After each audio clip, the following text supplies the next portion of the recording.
Hello friends, it's been a while since the first study video that I did, and I gotta be honest, since then I have not studied Chinese. I have, however, begun studying Korean. And by that I mean 2 weeks ago, I studied Korean for 2 days in a row, maybe 3 hours in total, which for me is pretty good. But since then, I have not really laid eyes on any study material. I know some people wanted to see me start studying Korean from scratch, so I do apologize that I did give myself a little bit of a head start, but honestly I don't remember anything, so this is just gonna be maybe like a review session for me. I learned how to read the alphabet, even though I'm still not very good, so I'm definitely gonna have to study that a lot more. And I also got through the first 8 lessons of Talk to Me in Korean. My new goal for this time spent inside, for this quarantine, is to study either Korean or Chinese at least an hour a day. I'm thinking I'm gonna do an hour of Korean every day, and then just to maintain or try to get my Chinese back up to speed, I might try to do Chinese twice a week or 3 times a week, an hour. I'm very well prepared for this study session. I plan on doing this until it's 2:20 right now. My goal is to do it for at least an hour. Like I said, at least an hour of study. I have some apples, I have some trail mix, I have my tea, I have my water. Just gonna start with reviewing the alphabet, I think. I'm trying to decide if I need to rewatch the entire video that I originally watched, or if I can just do it maybe by reviewing my notes and then doing a couple practice words. These are my notes. Please remember that this is the result of 2 days of studying. Not even, this was the first day that I studied. These were the practice words I did from the video that I was watching. I am feeling very encouraged by the fact that the alphabet is so much easier to learn than learning how to read Chinese, so that feels good. I gotta say, after 3 years of struggling to learn Chinese characters and struggling to write them, it feels nice to have a writing system that is actually easy to understand and really comprehensive. I think what I'll have the most trouble with definitely is pronunciation, because it is so different from like English or Chinese, and also grammar. Dude, grammar's gonna absolutely ruin me. I already know it. Eggy. Copy. Oh. I'm already feeling like a little bit scared about this. I covered all of these lessons so quickly, like I breezed through all of them because I felt like I could handle it, and then by the time I got to lesson 8, I was like, oh wait, what was lesson 4 again?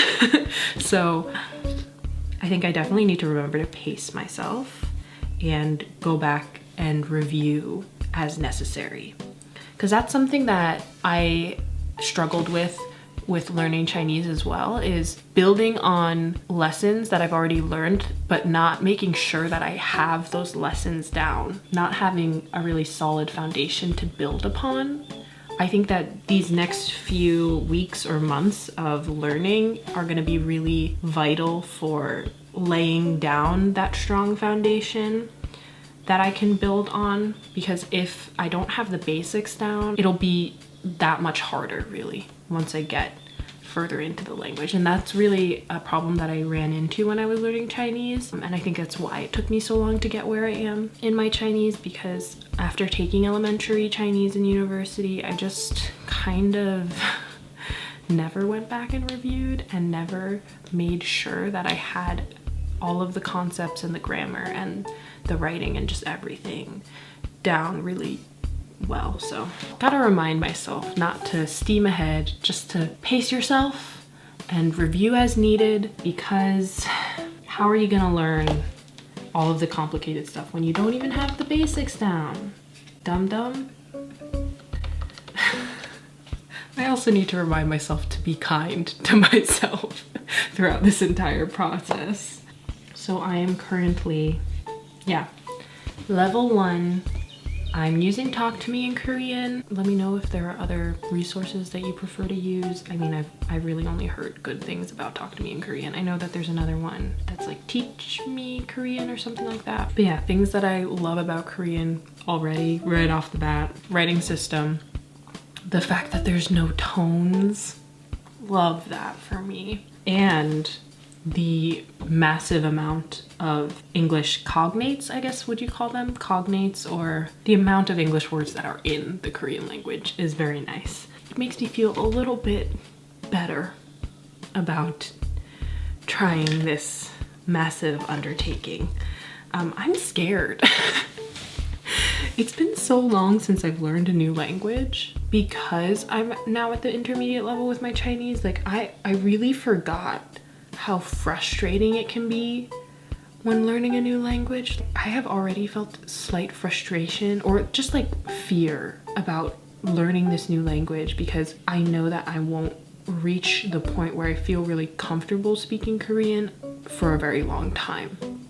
Especially when I consider how naturally Chinese came to me in the first year that I was learning it. Pronunciation was never a problem for me. Tones weren't really a problem for me until later on. I just know that Korean won't come quite so naturally to me, so that kind of scares me. And also just being back at square one with a language is scary because I feel comfortable enough to have conversations in Chinese. Yeah, just thinking about how this is like stupid. I really shouldn't stress about this because it's like the third day that I'm learning Korean, but just knowing that I have such a long road ahead of me, it's a little bit scary, but you know what? We're gonna do it together, right? Like I said, I'm gonna try to be studying every day, or at least 5 days a week. So I obviously won't be filming every single time that I study, but you know, if you guys like this and you are also studying Korean and you would like to study with me or like to see my progress, I'll probably maybe do one of these videos maybe once every couple weeks just to check in and study with you all. Anyway, it's literally been 20 minutes since I pressed record and I haven't done any studying. I've just been rambling. Nice. Okay. Good.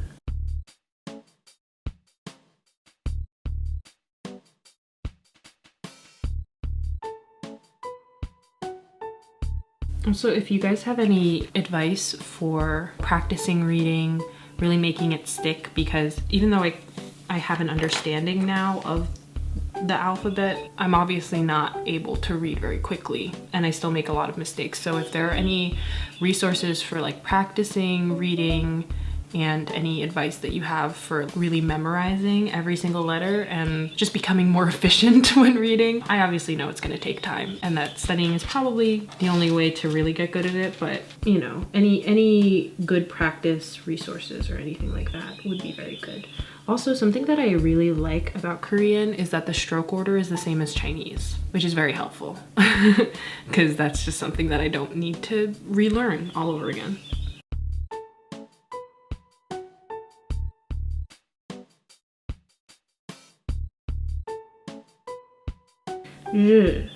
Oh wait, no. Oh, that's something that really F's me up actually. That's something that I wanted to talk about. The R sound in Korean is going to mess me up so much. I already know it because it's so different from Chinese pronunciation of R. That's something that a lot of people will mention when I say certain names, mainly Renjun's, because obviously the Korean pronunciation of his name isn't the same as the Chinese pronunciation, and I'm aware that my Chinese pronunciation of his name is probably very bad. Also, I don't know exactly what tones his name is. Anyway, in Chinese, the R sound, I think the way that my Chinese teacher described it when we were in beginner Chinese is that it's almost like a French J. Like it's like, whereas obviously in Korean, it's more of like an L sound, or it could be an R, could be an L sometimes. So that's really gonna mess me up for a while, I think, because I literally just was reading the R and I said instead of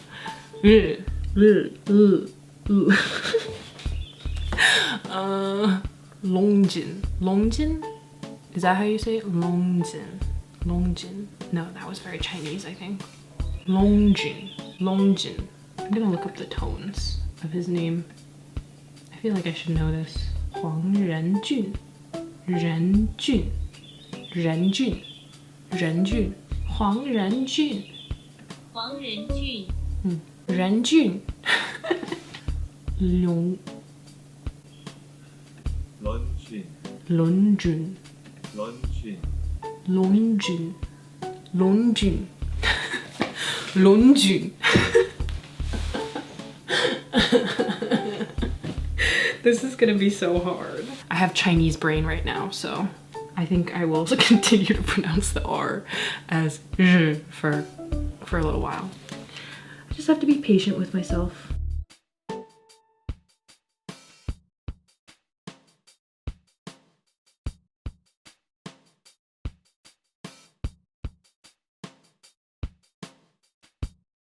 The S sound has already messed me up a couple times because I've thought that the S might be the R sound because the S shape, it looks like the Chinese ren, and since in Chinese it's ren, like an R, I keep thinking that the S means R.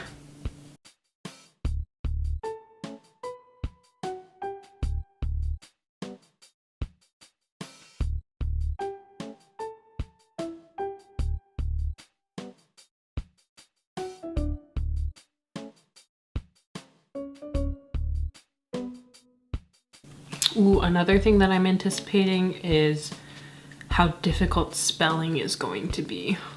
Just because of the similarities between a lot of these letters, and also because of the way that letters change depending on the combinations and the words that they're in. That's gonna be hard, dude.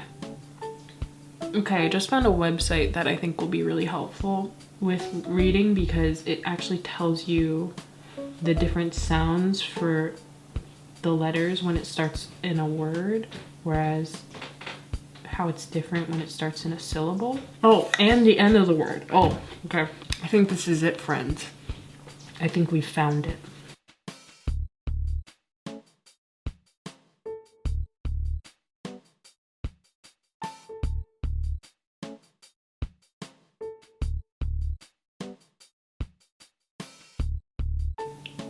I keep getting hair in my eye. My bangs are way too freaking long. Yeah, I really look like a mushroom. I need to trim my bangs.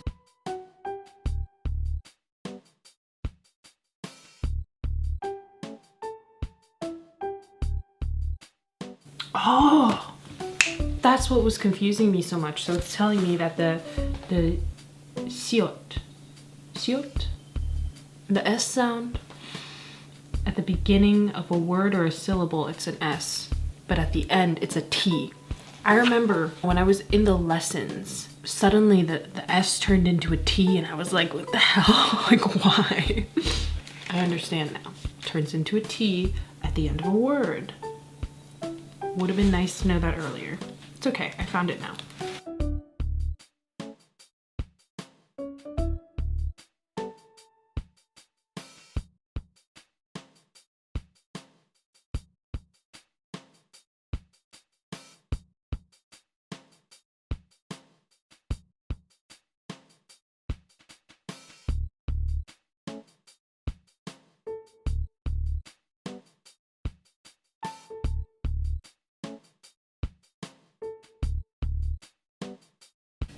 Okay. Practice now. Hangul. Nailed it. 솔롱. 솔롱? 等一下. 사랑.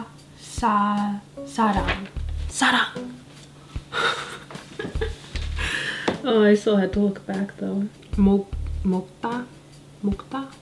我不知道. I need to learn how to say that in Korean. 안녕. 안녕하세요. I already know that's what it says. 안녕하세요. 안녕히 주무. This doesn't feel right. 안녕히 주무세요. 안녕히 주무세요. 我不知道,我不知道,我不知道. Anyway, I think we're gonna leave it at that for today. I feel like I got a lot of good studying in for reviewing the alphabet. Definitely need to continue practicing though. If you guys have any advice for learning the alphabet, practicing, reading, stuff like that, please do let me know, because it is something that I really want to cement down before moving on to anything more difficult. Or if you think that it's possible to learn a lot and like form a strong foundation while the alphabet is still shaky, like is it something that you tend to learn along the way? Let me know if you are farther ahead in your Korean journey. That's that on that. Hopefully this video will inspire you to sit down and study a little. Like I said, I do want to study 5 to 7 days a week, 1 hour a day, since I'm sitting at home doing nothing anyway. And I'd like for you guys to keep me accountable. I will check in about maybe 2 weeks, 3 weeks, let you know how it's been going. But yeah, I am determined for this to happen. I've been putting off learning Korean for way too long, and you know, I'm glad that I learned a lot of Chinese before I learned Korean, because I think I would have gotten them way more mixed up than I'm doing right now. But at the same time, it's like, dude, why didn't you start this sooner? Anyway, but the important thing is that I've started now. We're doing it. It's happening. Like I said, let me know any advice you have, any thoughts on learning Korean, and I guess I'll see you in the next one. Thanks for watching. Bye.